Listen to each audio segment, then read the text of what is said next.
కానీ ఒక groups colluded అయిపోతే తప్పులు నిర్ధారించడం చాలా కష్టమైపోతుంది.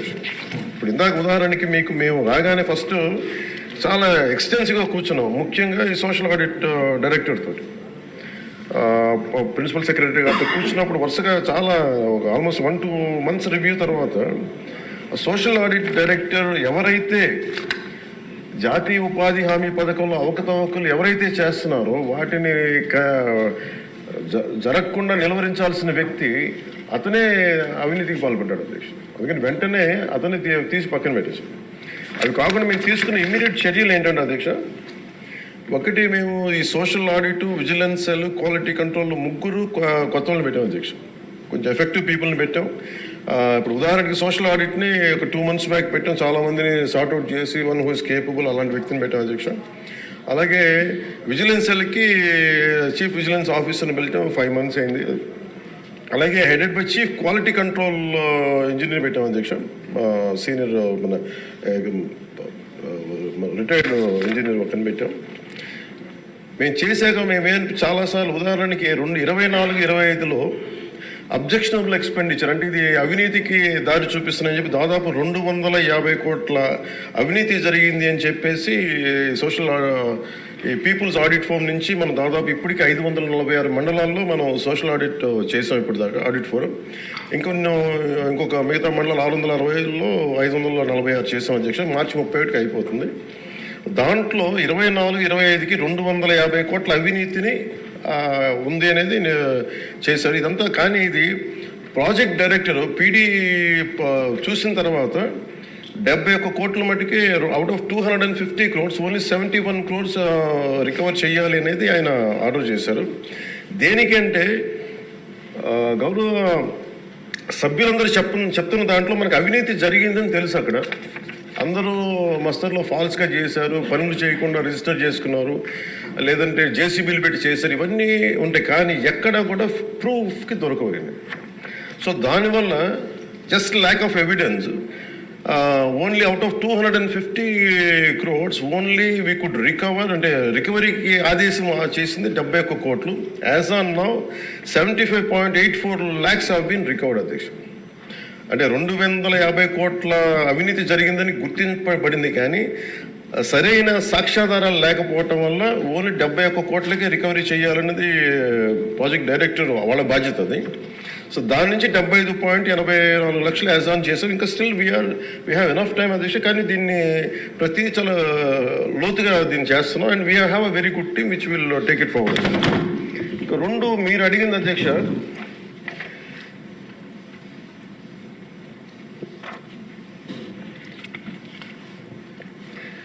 ఇందాక మన పార్థసారథి గారు అడిగింది మినిమం వేజ్ పెంచాలి ఇదనంటే wage rate revision central government కింద ఇప్పుడు 25-26కి ఎంత పెంచాలి అనేది as on for minimum wage 300 రూపాయలు అధ్యక్ష. 24-25 మనం అందరూ గుర్తుపెట్టుకోవాల్సింది, గౌరవ సభ్యులు కూడా, ఇది సెంట్రల్ గవర్నమెంట్ ఇచ్చేది కానీ ఇది మనం రాష్ట్ర ప్రభుత్వం నుంచి వచ్చేది కాదు. అందువల్ల వేజ్ కాంపౌండ్ మనం డిసైడ్ చేయం అధ్యక్ష అది.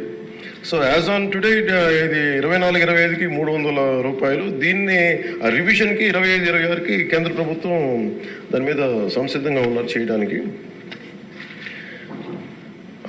అలాగే వేజ్ పేమెంట్ ఇంకా పెండింగ్స్లో ఉన్నాయని చెప్పారు.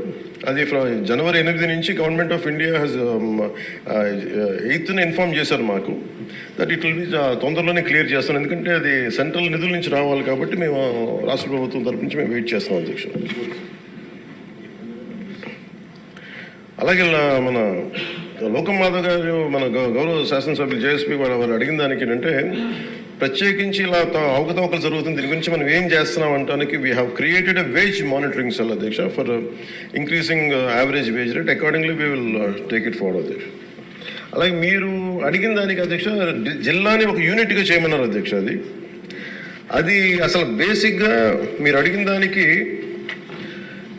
ఎంతమంది అంటే అక్కడ ఉన్న ఎంతమంది లేబర్ ఉన్నారనే దాని మీద ఉంటుంది అధ్యక్ష. అంటే ఎక్కడ ఎక్కువ పని దినాలు అవసరం, ఎక్కడ లేబర్కి ఎక్కువ పని, దాని మీద బేస్ అయింది తప్ప వేరేలా కాదు అధ్యక్ష. సో మాకు ఉన్నదానికి ఏంటంటే గవర్నమెంట్ ఆఫ్ ఇండియా మన ఏ paper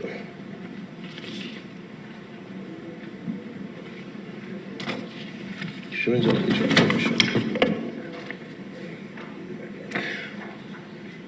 మన్రేగాలో material component is decided as per the labour turnout in the district.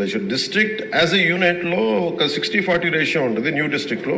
So దాన్ని మేము ఒకసారి చూసి మీకు తెలియజేస్తాం అధ్యక్ష. ఖచ్చితంగా we will take it into consideration when we go to Delhi also will take it forward what are the honourable members raise the question they have raised.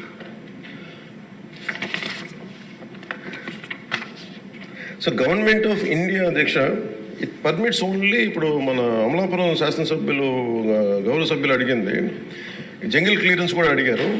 But government of India very clearly said only 266 works should be taken under NREGA అధ్యక్ష. దాంట్లో jungle clearance అనేది లేదు అధ్యక్ష. So దానివల్ల అది మన పరిధిలో లేనిది. ఇక అవసరమైతే ఇందాక మేము గౌరవ ముఖ్యమంత్రి గారితో మాట్లాడి ఇది చాలాసార్లు గౌరవ మంత్రి అచ్చెన్నాయుడు గారు చాలాసార్లు క్యాబినెట్లో ఇదే విషయం ఆయన కూడా ప్రస్తావించారు.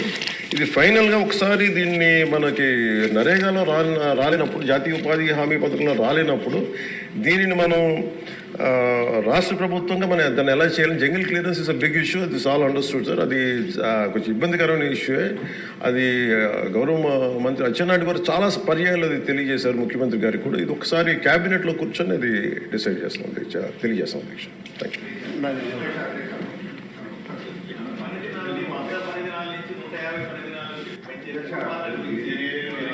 పథకంలో ఒక ఇబ్బంది ఉంది అధ్యక్ష. జాబ్ కార్డ్స్ బట్టి అక్కడ పని బట్టే ఈ కేటాయింపులు, నిధుల కేటాయింపులు జరుగుతాయి అధ్యక్ష.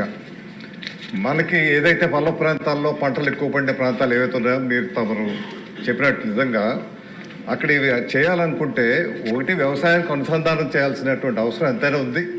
అది దయచేసి ప్రభుత్వం ఇప్పుడే జరగాల్సినటువంటి అవసరం ఉంది. ఎందుకంటే 3 పార్టీలు కలయిక కాబట్టి ఈ త్రివేణి సంఘమే చేయగలుగుతుంది. ఇది వ్యవసాయానికి అనుసంధానం, ఇప్పుడు హార్టికల్చర్ వరకు అనుసంధానం చేయాలనే ఆలోచనతో ఈ మధ్య చేస్తున్నట్టున్నారు. వ్యవసాయం కూడా అనుసంధానం చేస్తే మనకి ఆ ప్రాంతాలు ఎక్కువ చేయడానికి అవుతుంది అధ్యక్ష. రెండవది ఏంటంటే మనకి ఏవైతే పంట కాలువలు అవి ఉంటాయో ఇవి డీసిల్టింగ్ చేసే కార్యక్రమం మన ఇరిగేషన్ ఫండ్స్ మీద చేయలేకపోతున్నాం కాబట్టి కేంద్రాన్ని ప్రత్యేకించి ఇక్కడ ఎక్కువగా ఈ సమస్య ఉంది కాబట్టి డీసిల్టింగ్ కూడా ఈ ఎన్ఆర్ఈజిఎస్ పథకాన్ని మనం అమలుపరిచే కార్యక్రమం చేస్తే అన్ని నియోజకవర్గాలకు కూడా పూర్తి స్థాయిలో పనులు వస్తాయి. మనకు వ్యవసాయానికి బాగా ఉపయోగపడుతుంది. వ్యవసాయదారుడికి నీరు వెళ్ళే అవకాశం ఉండదు. గత 5 సంవత్సరాల్లో డీసిల్టింగ్ ప్రక్రియ పూర్తిగా పోయింది కాబట్టి అది చాలా పెద్ద సమస్య. ప్రతి జిల్లాలో ఉన్న సమస్య.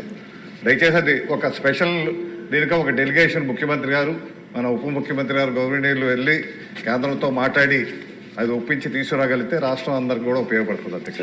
చాలా చక్కటి సూచన అండి. నేను 4 సంవత్సరాల క్రితం పార్లమెంట్లో ఈ వ్యవసాయానికి అనుసంధానం కూడా నేను ఇప్పుడు మాట్లాడటం జరిగింది. ఇప్పుడు నేను